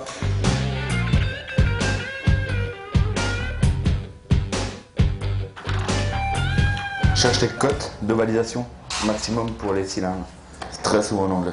Donc l'anglais est très utile. C'est une différence de mesure qu'on mesure là. Là j'ai une différence de mesure de 2 centièmes. Le cylindre il est un tout petit peu en tonneau, mais 2 centièmes on n'est pas encore hors cote. Kevin est quelqu'un qui est vif, qui a soif d'apprendre et ça se sent et ça se voit par son travail. C'est quelqu'un qui ne veut pas rester où il est. Et c'est hyper enrichissant de travailler avec des gens comme ça. Voilà pourquoi on l'a embauché. En plus, qui ne gâche rien, il n'était pas bête à l'école.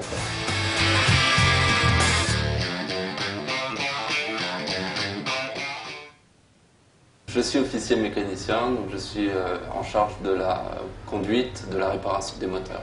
Le métier est très, très riche. On est amené à faire de la mécanique, de l'hydraulique, de l'électricité, de la frigo. Il faut toujours se mettre au parfum de la nouvelle technologie, tout ça, donc c'est intéressant, je trouve.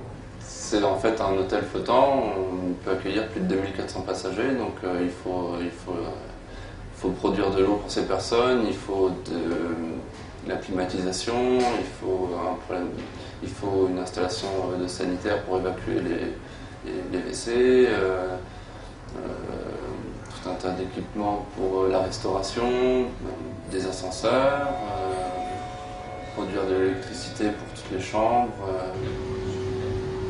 Et ça sert à quoi? Donc ici on est au PC Machine, c'est un petit peu le centre nerveux de la machine, c'est là où sont toutes les sondes de température, de pression, on a toutes les indications du moteur sur les vitesses des différents appareils.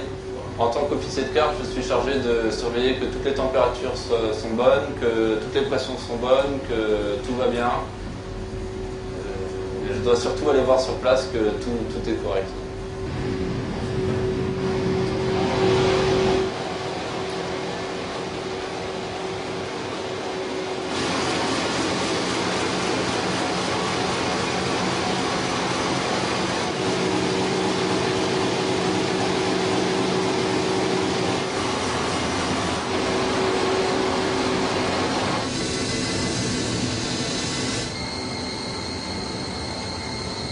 La gestion des stocks est très importante puisqu'on a beaucoup d'appareils, il faut des pièces en magasin pour réparer chaque appareil.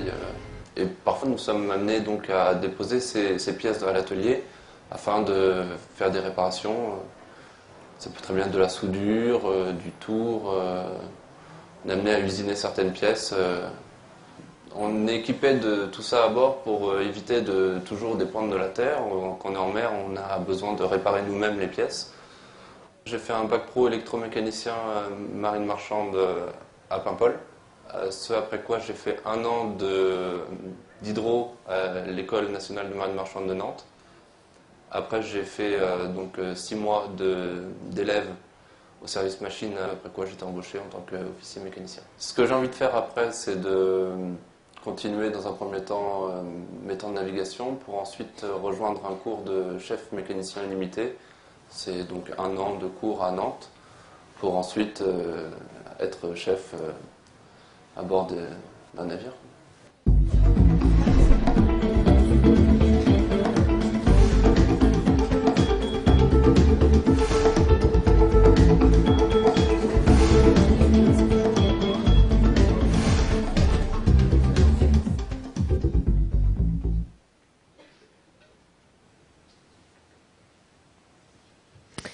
Alors, messieurs Savilla et Martignon, est-ce que vous voulez, par rapport à cette maintenance des véhicules, nous en dire un petit peu plus? Oui, alors là, on a vu différents types de matériel, mais en fait, le métier, c'est à peu près le même. Quand on parle de maintenance automobile, ça peut être sur différentes options. Ça peut être du véhicule particulier, ça peut être de la moto, on l'a vu, ça peut être du véhicule industriel, qui s'appelle aujourd'hui véhicule de transport routier d'ailleurs. Il faut savoir que le diplôme a changé de nom, oui. Ça ne change pas le métier. Hein. Et qui regroupe camions, autocars, autobus, ça peut être des véhicules agricoles, enfin etc. Bon, de toute façon, ce qu'on vous dit, nous, qui sommes dans le véhicule transport routier, c'est valable pour le véhicule particulier, c'est valable pour tous les types de véhicules. Ce qu'on peut vous en dire, et je crois qu'il est bien ressorti dans les différents films, d'abord, c'est qu'il y a beaucoup de demandes des entreprises, il y a beaucoup de besoins actuellement. Le seul souci dans la mécanique, c'est beaucoup de jeunes veulent aller sur le véhicule de particulier. Moi, je comprends, si demain je rêve d'être mécanicien, je vais me voir travailler sur des belles voitures. Malheureusement, la majorité du travail aujourd'hui ne se situe pas là. Il se situe sur d'autres spécialités, comme chez nous, par exemple, le véhicule de transport routier, où on manque de candidats, alors que l'automobile manque un peu moins de candidats, alors qu'il est tout aussi agréable, et ça, Damien pourra vous en parler après, puisqu'il est mécanicien sur véhicule de transport routier, Il est aussi agréable de travailler sur un camion que de travailler sur une voiture. C'est du beau matériel. C'est du matériel qui est construit pour faire 1 million de kilomètres. Hein. C'est même de la technologie qui est certainement supérieure à la voiture. Et on a chez nous, vous l'avez vu, nous sommes un CFA, un centre de formation d'apprentis. Donc nous travaillons avec des jeunes qui sont en alternance. Et dans la mécanique, l'alternance est quelque chose qui est très apprécié. On a une demande qui est tellement forte aujourd'hui des entreprises que nous avons chez nous des classes dédiées. C'est-à-dire nous avons des classes complètes dans lesquelles tous les jeunes font partie de la même entreprise. Voilà. Alors on a une classe MAN, qui est un concessionnaire de camions, hein, qui recrute actuellement. On a une classe Petit Forestier, qui est un loueur de véhicules frigorifiques, leader européen hein, de ce type d'activité. Et puis après, on a une classe qui est multimarque, hein, où on retrouve des gens de chez Renault Trucks, Iveco, enfin, etc. Ça veut dire que quand on a des gens qui forment comme ça, avec un système de classe dédié, on a une classe de seconde, on fait du bac pro, hein, puisque la plupart des emplois dans le secteur, la demande des entreprises, c'est du bac pro. Ça veut dire qu'entre les secondes, les premières et les terminales, on a 45 jeunes de la même entreprise dans nos écoles, ce qui est quand même assez important et qui veut bien dire les possibilités d'emploi qu'il y a dans ce secteur. Chaque entreprise qui prend un apprenti mécanicien aujourd'hui, elle le fait pour le garder à la fin et tout, à partir du moment où ça s'est bien passé, l'apprentissage évidemment, tous les contrats d'apprentissage sont transformés en CDI.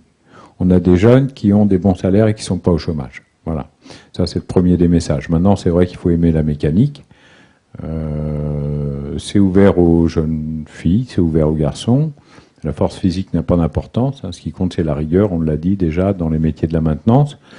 On travaille sur la sécurité des conducteurs quand on fait des travaux sur un véhicule. Donc, il faut être extrêmement rigoureux. Donc voilà, pour nous, on travaille aussi en apprentissage. Je crois qu'on l'a abordé tout à l'heure. Moi aussi, j'ai un message à vous donner. Hein, quand vous êtes en 3e, soignez votre dossier scolaire parce qu'en apprentissage, la première chose que va faire une entreprise qui va vouloir vous recruter en apprentissage, ça peut vous paraître étonnant, mais elle va vous demander vos bulletins scolaires. Alors même si les notes sont pas extraordinaires, bon, ils vont pas trop s'attacher à ça, mais ils vont s'attacher énormément à votre comportement et ils vont s'attacher énormément aussi aux indications données par les professeurs. Hein.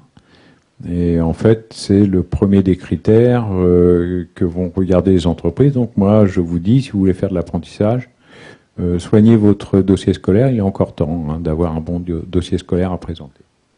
Voilà. En ce qui concerne le métier lui-même, je passe la parole à mon collègue Damien qui est mécanicien. Moi, je suis pas mécanicien.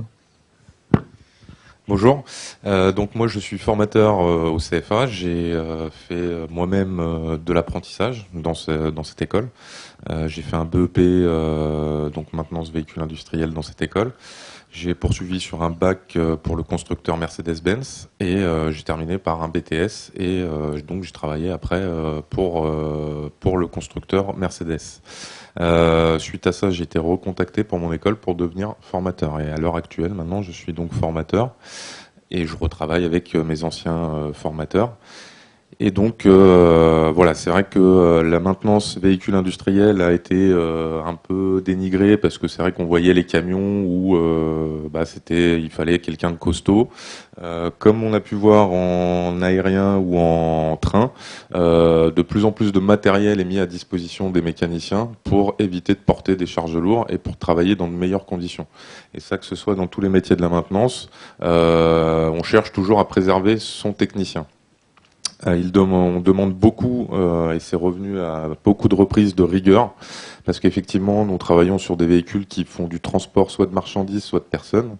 Donc la moindre erreur technique du technicien peut engendrer de très gros problèmes. Donc voilà, on a de plus en plus aussi de filles qui sont en maintenance véhicule industriel. Donc nous faisons du CAP. avec des remises à niveau au niveau scolaire pour ceux qui ont des difficultés. Ce qui permet de réattaquer sur un bac professionnel avec de meilleures bases et reprendre sur un bac avec de meilleures chances de réussite. Donc voilà, c'est vrai qu'on a beaucoup d'entreprises partenaires pour faire des visites et aller voir mes apprentis en entreprise. Chaque entreprise me demande si j'ai des anciens qui cherchent toujours du travail. Donc c'est vraiment un métier qui recrute, comme on a pu voir effectivement dans le petit reportage avec Xavier, qui a trouvé son bonheur dans le camion. Ça recrute et les salaires sont assez corrects pour un mécanicien poids lourd. Et si en plus vous êtes très très bon, vous pouvez effectivement obtenir un très très bon salaire, avec des évolutions de poste sur des chefs d'équipe, donc responsables d'atelier, sur de la réception, de l'accueil du client. Donc qui est aussi important dans le métier de la maintenance, où on a pu voir sur les divers reportages, où on a quand même un contact régulier avec le client, et donc c'est vrai que notre image porte beaucoup, donc il est aussi très important de soigner son image. Donc voilà. Donc je suis revenu un peu sur tout ce qu'a dit un peu tout le monde, et voilà. Donc nous on fait exclusivement un apprentissage qui est vraiment une très belle opportunité. Ça nous permet de rentrer directement dans le monde professionnel, d'avoir effectivement un petit salaire, de pouvoir commencer à être autonome. Et nous, on va dire que 85% de nos jeunes qui sortent sont embauchés directement par leurs employeurs. Donc c'est vraiment un très très net avantage. Voilà. Est-ce que vous avez des questions ? Alors si je comprends bien, dans la maintenance des véhicules, c'est la taille du moteur qui change, c'est tout. C'est ça, c'est une voiture en beaucoup plus gros. C'est vrai qu'on a effectivement aussi des évolutions technologiques. Hein. De toute façon, tous les mécaniciens qui sont en atelier sont reformés régulièrement. Dans tous les métiers de la maintenance, c'est également pareil, parce que les technologies évoluent. On a de plus en plus effectivement besoin de techniciens en électronique et en manipulation de valises de diagnostic. C'est vrai que c'est devenu... les pièces en elles-mêmes sont éprouvées maintenant, et on ne rencontre plus énormément de problèmes sur les pièces mécaniques, mais beaucoup sur l'électronique. Donc on demande beaucoup de diagnostiqueurs maintenant. C'est vrai que c'est une demande des entreprises de mécaniciens qui savent diagnostiquer une panne et non remplacer seulement un élément. Alors justement, est-ce que vous pouvez préciser les points forts qu'il faut avoir au niveau scolaire pour pouvoir rentrer dans ces formations ?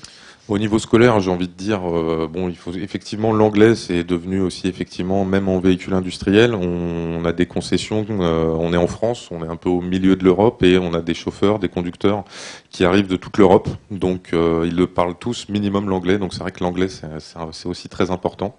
On a aussi des notices en anglais, donc il faut savoir aussi les déchiffrer. Et voilà, c'est de la rigueur, c'est de la passion. Après, je pense que de toute façon, si vous êtes passionné par ce que vous faites et que vous êtes intéressé par ce que vous faites, voilà, c'est surtout la première motivation, c'est de faire ce que vous avez envie de faire, que ce soit de la maintenance ou autre chose. On est là pour vous présenter de la maintenance, mais surtout choisissez quelque chose que vous avez envie de faire. Est-ce que ça demande particulièrement des connaissances en physique ou en maths? Non, pas particulièrement. Après, voilà, je vous dis, si vous aimez ce que vous faites, de toute façon, vous allez apprendre en vous amusant, et logiquement, voilà, vous allez évoluer tout seul si vous êtes intéressé vraiment par ce que vous faites et que vous prenez le temps d'apprendre tout ce qu'on vous enseigne. Est-ce que nous avons des questions dans la salle ou Audrey par chat? Non, il n'y a personne aujourd'hui. Dans la salle? Oui, mademoiselle?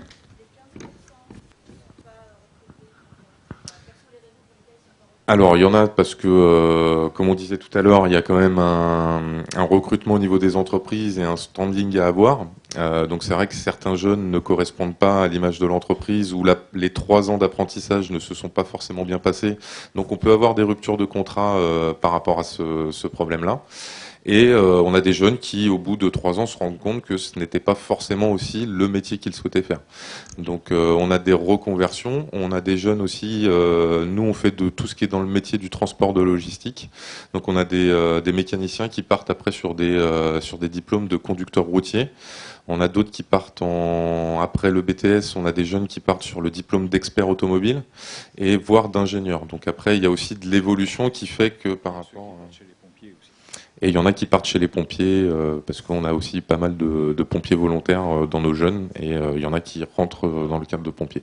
Donc il y a plusieurs critères, mais je vous dis, il y a quand même... plus de la moitié qui sont directement embauchés par leurs entreprises. Après, certains peuvent changer aussi d'entreprise parce que l'entreprise, à ce moment-là, n'a pas de poste éventuellement pour recruter ces jeunes-là. Mais dans les pôles d'activité, en général, il y a beaucoup de garages. Et s'il n'y a pas de place dans un garage, il y a souvent de la place dans les autres garages. Alors, si je comprends bien, vous avez un partenariat avec pas mal d'entreprises. Est-ce que justement, un jeune qui voudrait préparer un bac pro chez vous ou un CAP chez vous, vous l'aidez à trouver une entreprise, parce que le gros problème des jeunes qui veulent rentrer en apprentissage, c'est trouver un employeur souvent. Oui, alors c'est le gros problème actuellement. Je crois que ça fait 2-3 ans où beaucoup de jeunes nous disent qu'ils ont énormément de mal à trouver une entreprise, à signer un contrat d'apprentissage. C'est vrai que dans l'apprentissage, c'est un peu particulier. Je dirais presque que la recherche d'emploi se fait avant de faire la formation. Alors que lorsqu'on fait sa formation en temps plein, c'est-à-dire sous statut d'étudiant, la recherche d'emploi se fait plutôt après, à la sortie de l'école. Là, la recherche d'un contrat d'apprentissage s'apparente à une recherche d'emploi. Hein. Donc la recherche d'emploi, elle est au départ. L'avantage, c'est qu'on est sûr de ne pas faire sa formation pour rien, puisque si on rentre, c'est qu'on a trouvé l'employeur. Et justement, vous dites que vous avez des classes... Des classes dédiées, on appelle ça des classes dédiées. Des classes dédiées. Ouais. Comment ont été recrutés ces jeunes dans ces classes dédiées? Alors, on fait, nous... alors, en fait, les jeunes, ils s'inscrivent au CFA. Hein. En général, c'est leur réflexe. Plutôt que de contacter l'entreprise, ils nous contactent nous. On fait une validation de leur candidature, c'est-à-dire on vérifie s'ils ont les prérequis. Et à ce moment-là, on envoie leur CV à l'entreprise qui souhaite les recruter. Et ce qu'il faut savoir, c'est que le contrat d'apprentissage, de toute façon, c'est l'entreprise qui le signera. Hein. Le contrat d'apprentissage est un contrat entre le jeune et l'entreprise, et non pas entre l'école et le jeune. Nous, on est le 3e larron de l'histoire, mais c'est pas nous qui décidons, c'est l'entreprise. Voilà. Donc, ce qu'on fait, nous, c'est qu'on met en relation, c'est ce qu'on appelle dans notre jargon l'appairage, c'est que nous, on met en relation le jeune qui souhaite faire la formation et l'entreprise qui cherche un jeune à former. Voilà, on fait une mise en relation. Il y a des métiers où c'est extrêmement difficile. Je pense au métier de conducteur routier. Nous formons des conducteurs routiers. Aujourd'hui, trouver un maître d'apprentissage, un patron en conduite routière, c'est extrêmement compliqué. Mais aujourd'hui, ce qu'on peut dire, c'est que dans les métiers de la maintenance, si j'ai bien compris en général, mais dans la maintenance de véhicules chez nous, pour un dossier tout à fait correct, et c'est là où je vous dis, soignez quand même votre dossier scolaire, nous n'avons pas de souci aujourd'hui à aider un jeune à trouver une entreprise. Alors, j'allais dire à lui trouver une entreprise, mais je vous dis, en dernier ressort, c'est l'entreprise qui décide, donc on ne peut jamais promettre à un jeune, parce qu'on le présente à une entreprise, qui va être pris. Hein. Mais on apporte une aide qui est quand même extrêmement efficace, et aujourd'hui, l'entreprise n'est pas un frein pour faire ce type de formation. Merci Monsieur Savilla. On va passer à notre... Je voulais juste revenir sur donc effectivement nos entreprises partenaires. Donc on a des entreprises qui sont partenaires donc sur toute la France. Donc on a des jeunes qui viennent de toute la France. Nous on dispose d'un internat pour pouvoir les accueillir. C'est-à-dire que quand ils rentrent dans ces entreprises, ils sont peut-être à un endroit de la France, mais ce sont aussi des entreprises européennes. Donc il leur est possible, une fois leur formation terminée, de pouvoir soit se déplacer dans la France, soit se déplacer aussi en Europe, avec des postes à pourvoir, soit sur la France, différents postes en France, et même différents postes en Europe. Donc c'est vrai que ce phénomène de partenariat aussi a cet avantage. Merci Monsieur Martignon. Donc nous allons passer à notre dernière partie sur la maintenance aéronautique. Monsieur Béard nous en parlera un petit peu plus après. Je m'appelle Alexandra Jolivet, j'ai 28 ans, je suis mécanicien avion depuis novembre 1999. Mon métier consiste à entretenir les avions en piste, donc lors des transits. Le transit, en fait, c'est un arrêt entre deux vols long courrier, où là, il y a de l'entretien à faire dessus et dépannage en cas de panne. Hop. La vocation m'est venue avec le Concorde étant gamine.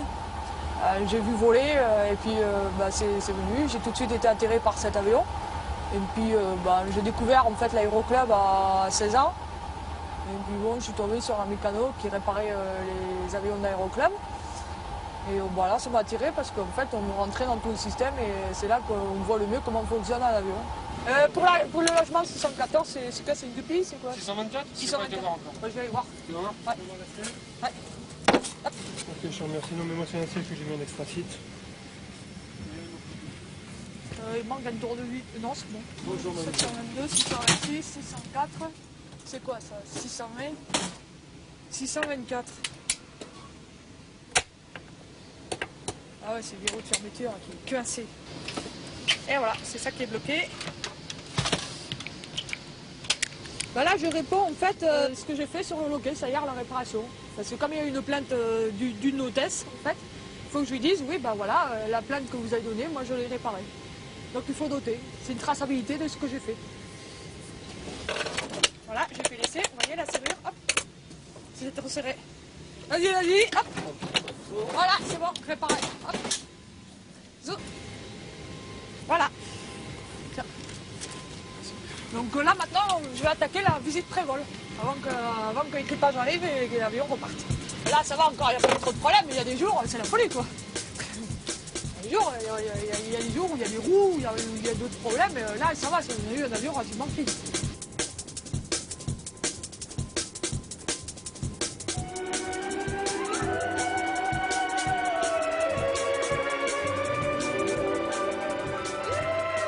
Dans l'avenir proche, moi ce que je veux c'est rester proche des avions et puis après on verra. Je dois toujours rester quand même près des avions parce que j'ai besoin de ça.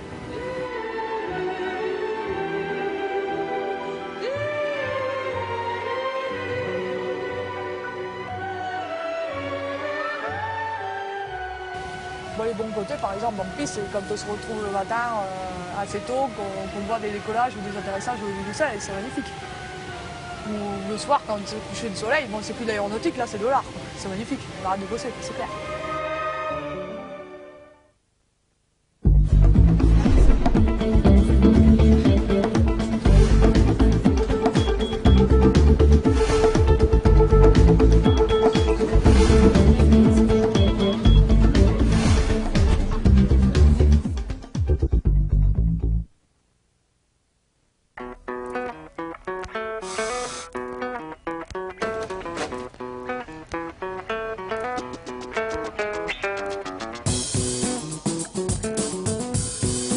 Bonjour, je m'appelle Samuel, j'ai 25 ans, je suis technicien aérostructure.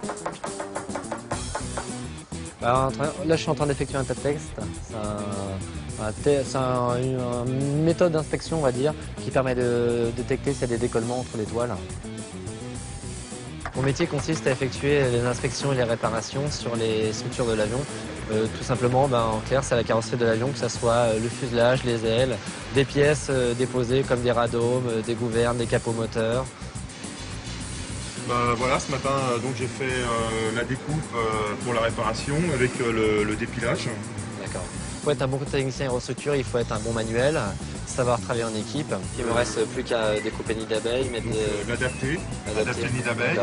Et puis demain on verra pour les... Ce radome, il a eu probablement un choc aviaire, donc avec des oiseaux. Et on effectue la réparation suivant la documentation au constructeur.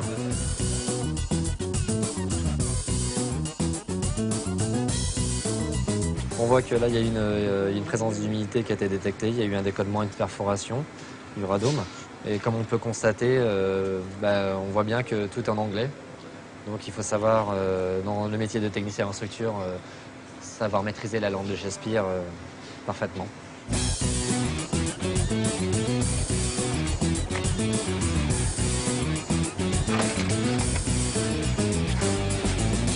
falloir s'adapter parce que il n'y a pas de réparations qui sont identiques. Les zones varient très très souvent, c'est très diversifié.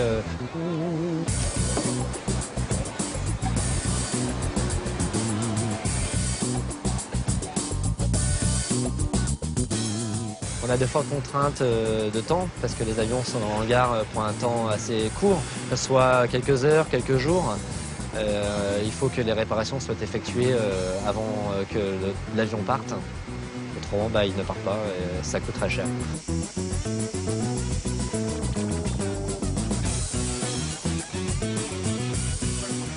Cette gouverne, c'est une gouverne de direction d'A320. On a détecté une présence d'eau dans la gouverne, donc il y a eu des décollements. Et là, on a éliminé l'eau, on a enlevé les décollements et on effectue un compactage pour chauffer la pièce, pour polymériser la résine. Qu'est-ce qui me plaît dans mon métier? C'est le contact avec les avions, les pièces avions, que ce soit sur avion, que ce soit à l'atelier, travailler de ses mains, avec beaucoup de méthodes, beaucoup de nouvelles technologies. Que ce soit pour les réparations sur des matériaux composites comme le carbone, que ce soit des réparations sur des matériaux aluminium. Je peux évoluer vers des postes de leader d'équipe, après de chef d'équipe. Je peux aussi évoluer en tant que bureau technique, contrôleur.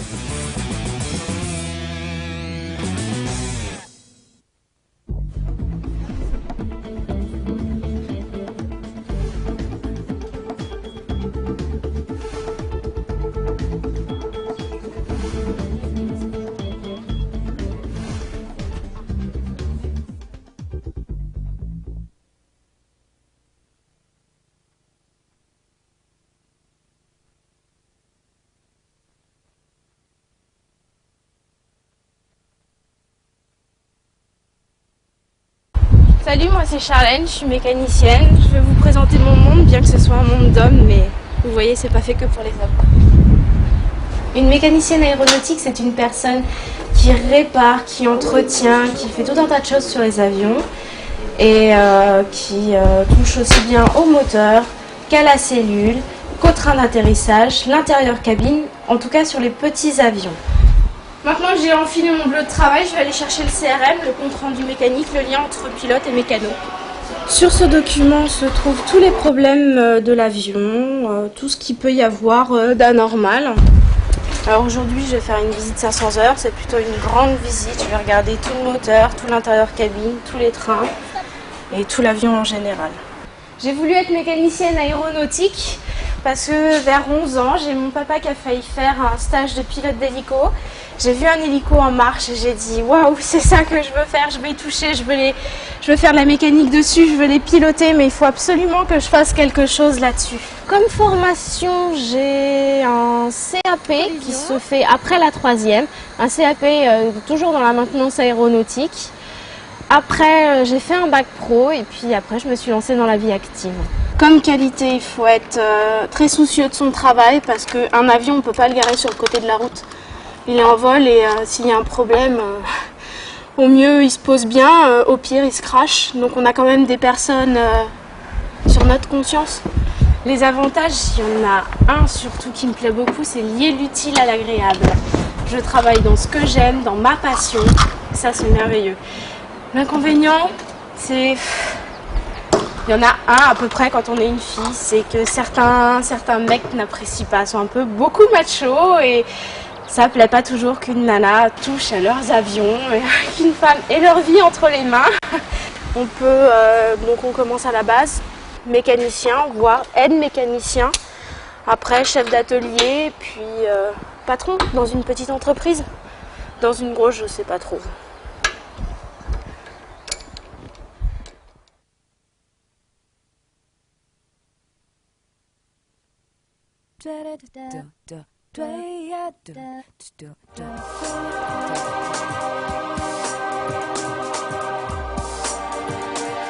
Disons-le tout de suite, Claude est un mordu. Moi je dirais même, pour moi c'est une passion. Moi je pourrais pas faire autre chose, voilà. Je ne pourrais pas faire autre chose. Il faut que je travaille sur avion, sinon je suis malheureux. Ouais, je peux le dire. Et vous êtes tombé dedans? Depuis tout petit, ça a commencé, je faisais des maquettes en avion et puis je les voyais décoller et puis ça m'a donné envie. C'est un rêve qui passe par là. C'est plus facile. Celui-là, il est sorti. Voilà, il rentre la tête par là-bas. Vous intervenez sur quel type d'appareil, Claude? J'interviens sur tout type d'avion. Ça va du Fokker 100 en passant par l'ATR, celui-ci, c'est un ATR 72. On fait du Boeing. J'étais avant à l'armée. Je suis sorti de l'armée, je travaillais sur des chasseurs. Sur quelle partie de l'avion préférez-vous travailler? Les moteurs. Moteurs, j'aime bien. Et les trains aussi, j'adore. Précisons que le technicien de maintenance aéronautique intervient aussi sur le fuselage, les commandes, les instruments de bord. Sa mission première est de tout contrôler et de prévenir toute panne. Que faut-il pour faire ce métier, Claude? La rigueur, de la discipline et la connaissance aussi, oui. La connaissance en aéronautique, c'est sûr.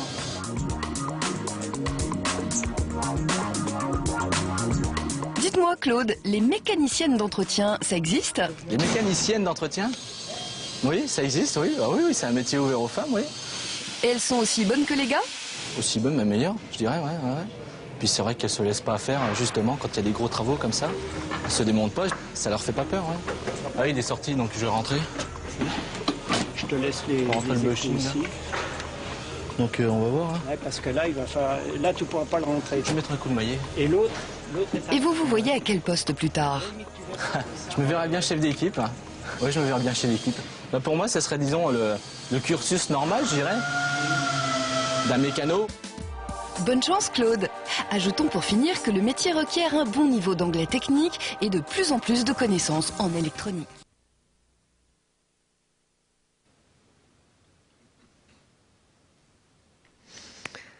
Voilà, Monsieur Béard, je vais vous laisser la parole.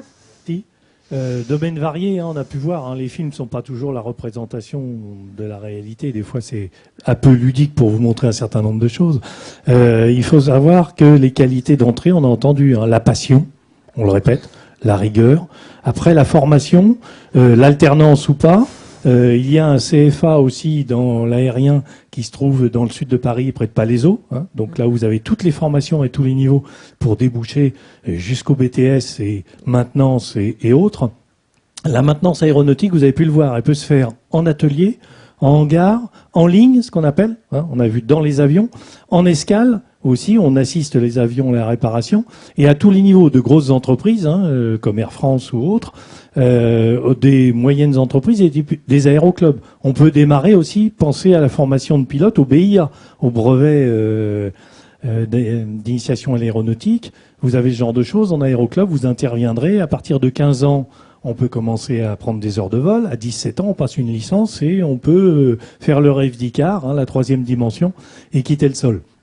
Donc, tous ces moyens, toutes ces perspectives derrière tous ces métiers passionnants.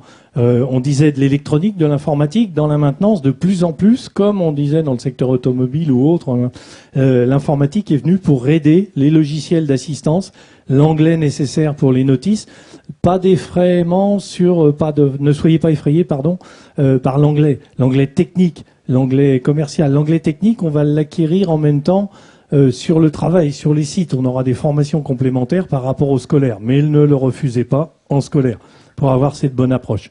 Voilà. Intéressez-vous déjà à ça avec vos moyens autour. Voilà pour ce qu'on peut dire de la connaissance aéronautique. Elle va s'acquérir aussi au fur et à mesure du travail. On a vu, il y a toujours un référent, il y a toujours un accompagnateur dans le travail pour vous aider, pour positionner. Dans les petits films, on l'a vu, on est rarement seul derrière ce genre de choses. Et quand on l'est, on a des notices, des logiciels de support et d'assistance.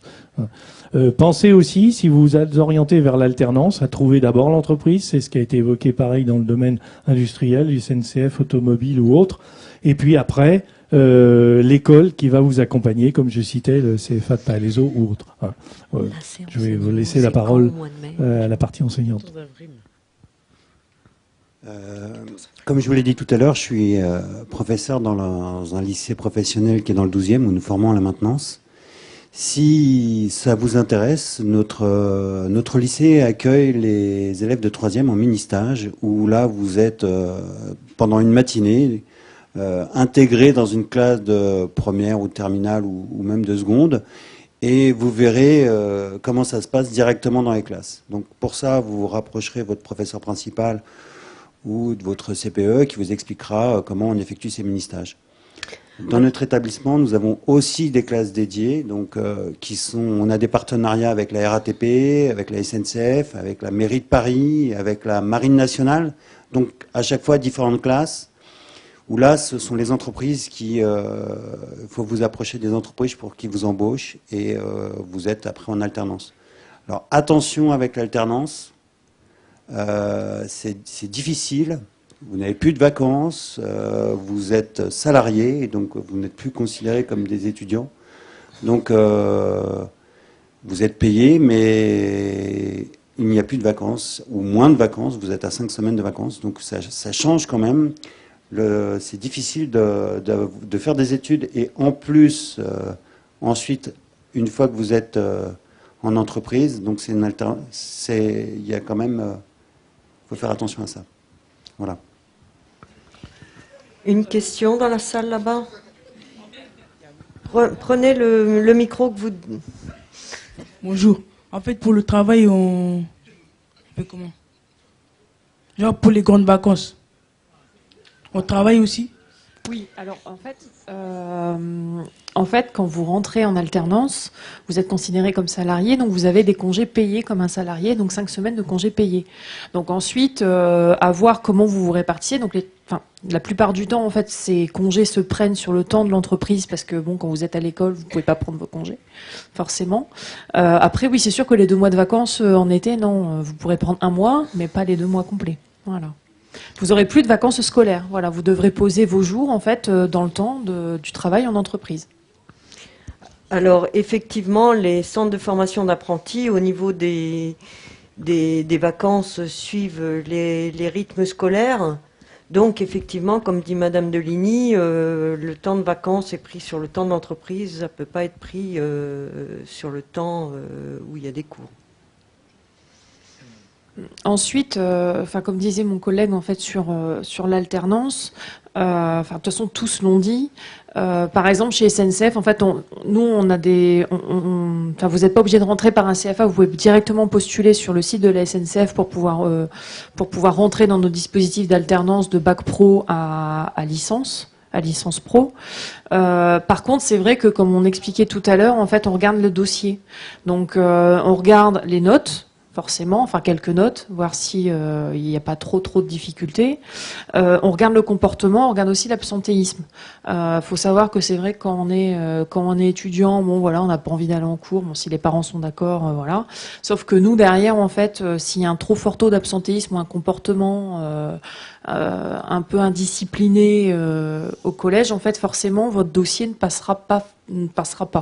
En fait, ou alors sera mis dans la pile, dans le dessous de la pile. Donc voilà, il faut y penser aussi. C'est vrai que quand on est jeune, je l'ai été aussi, même si ça se voit pas, mais voilà, on n'a pas forcément on pense pas à l'avenir. En fait, on est plus insouciant, mais c'est vrai qu'il faut quand même réfléchir déjà maintenant à ce que vous voulez faire, votre carrière. Comme je vous l'ai dit, on est en période de crise, c'est des métiers qui recrutent, faut aussi y penser. Après, c'est sûr, faut pas se lancer là-dedans si on n'est pas passionné, parce que derrière, en fait, ça mènera à rien. Après, c'est vrai qu'à votre âge, en fait, vous savez pas forcément ce que vous voulez faire. Tentez ce genre de métier. Après, bon voilà, si ça vous intéresse pas, vous êtes encore jeune, donc vous pourrez vous réorienter. Mais c'est vrai que ce métier, en fait, ces métiers ouvrent multiples possibilités, que ce soit dans les métiers, dans les entreprises en fait, que ce soit automobile, les avions, voilà, on a plein de métiers en fait qui sont ouverts et on a aussi des possibilités d'évolution qui sont quand même pas négligeables. Voilà. Alors, merci Madame Deligny. Monsieur Béard, vous voulez rajouter une dernière chose avant de conclure la séance? Voilà, vous pouvez retrouver sur les différents sites, je suppose, SNCF, Automobile, etc., plein d'informations. Pour l'aéronautique, il y a des gros sites comme le GIFAS, le groupement industriel des fédérations aéronautiques et spatiales. Vous avez toutes les entreprises avec des annuaires qui peuvent vous intéresser sur des gens recherchent des stages, des formations, etc. Vous avez toutes ces informations sur airemploi.org et il y a un jeu sur ce site airemploi.org et du game sur l'aérien pour retrouver justement les métiers de maintenance en aéronautique et comme un labyrinthe, des choses avec des quiz et autres pour vous informer en complément sur les formations, la technique des métiers. Voilà. Je vous remercie de votre écoute. Alors, la dernière chose, effectivement, vous pouvez consulter sur le site de l'ONICEP aussi, il y a un excellent dossier sur la maintenance industrielle. Hein. Quand vous allez sur le site, vous faites la recherche des métiers par secteur et vous allez dans l'industrie et vous trouverez la maintenance industrielle. Voilà, nous allons conclure cette séance parce qu'il y en a qui ont du transport pour rentrer. La prochaine séance est sur les métiers auprès des animaux le 14 avril. Vous pouvez consulter, vous inscrire sur le site Job IRL où vous retrouverez effectivement cette conférence. Vous pouvez chatter avec des professionnels du secteur. Voilà. Autrement, la Cité des métiers est ouverte. Effectivement, vous savez, donc tous les jours du mardi au vendredi de 10h à 18h et le samedi après-midi de 12h à 18h. Donc, si vous avez besoin de poser des questions par rapport à votre orientation et tous ces problèmes-là, vous pouvez consulter des conseillers à ce moment-là. Elisabeth, je vais juste rajouter Oui. un petit mot. Je tenais à vous remercier tous d'être venus, également les professionnels. Et je vous invite tous à vous inscrire sur Job IRL, professionnels et jeunes. Si vous avez des questions que vous n'avez pas osé aujourd'hui poser, eh bien, si vous inscrivez, vous pouvez échanger avec un professionnel par email. Ils seront ravis de répondre à vos questions. Voilà, donc c'est sur Job IRL.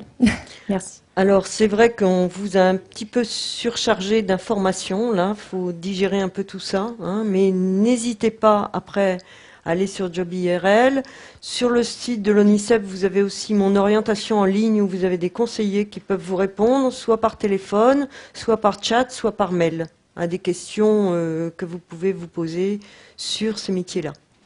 Et à la sortie de votre gauche, vous avez des brochures, des différentes informations sur l'aéronautique, l'industrie ou autre. Vous pouvez prendre. Et sur les métiers des transports et de la logistique aussi. Je crois que vous en avez mis. Hein. Oui. Voilà. Eh bien, nous vous remercions de votre venue et de votre attention. Vous n'avez pas posé beaucoup de questions aujourd'hui, mais c'est vrai que la séance était un peu dense et qu'il faut le temps de digérer tout ça. Voilà, merci et bonne journée.